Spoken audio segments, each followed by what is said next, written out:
بالنسبة إلى الغناء،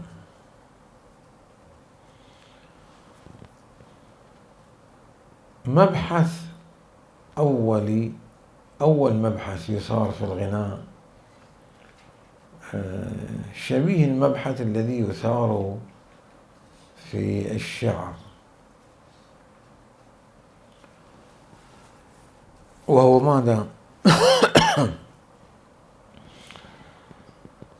هل الغناء أو الشعر، هل الغناء من مقولة الكلام أو الغناء هو كيفية في الصوت، يعني اللحن، بحث في الألحان، بحث ماذا؟ في الألحان.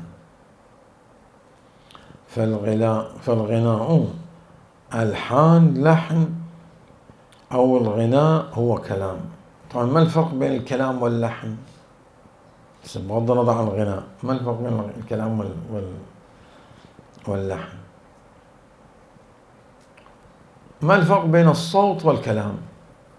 بعبارة أخرى بعد، ما هو الفرق بين الصوت والكلام؟ قد يقول قائل هو الكلام صوت.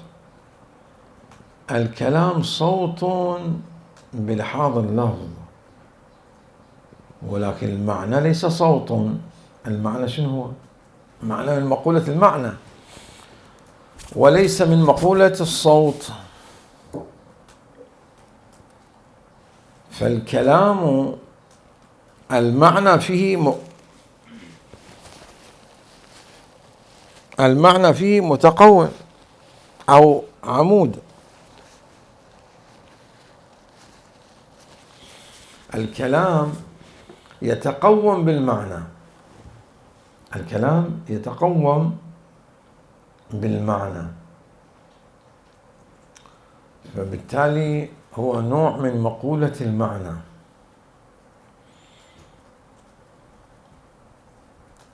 العمدة في الكلام المعنى، اللفظ آلة للوصول للمعنى. ولذا ربما في التخاطر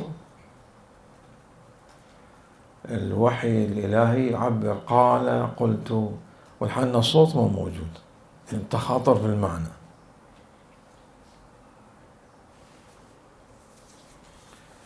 كثير من ما ينقل من الكلام في الملكوت وكذا يذكره القرآن الكريم. إذ قال ربك، أوحى ربك، إذ قال ربك، قال وأوحى، يعني عمدة الكلام من مقولة المعنى مو من مقولة الصوت. عمدة الكلام من مقولة المعنى. قال ربك للملائكة، أوحى ربك للملائكة مثلا. فالكلام متقوم بالمعنى أكثر مما هو متقوم بالصوت واللفظ.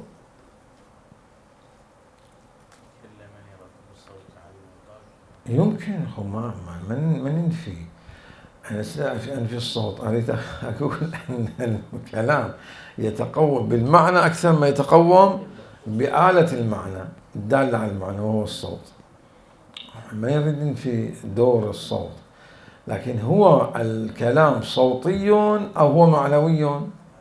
الكلام معنوي، فالكلام يرتبط بالمعنى، بقوام المعنى. أما الصوت غير مقولة المعنى. الصوت بعد صوت،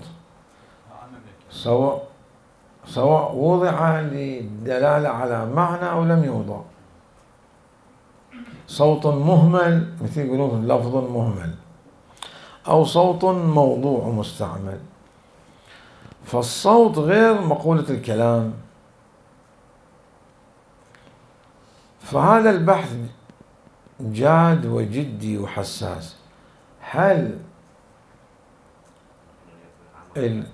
هل الغناء هو من مقولة الكلام أو من مقولة الصوت وكيفية الصوت اللحن يعني، أو أن الغناء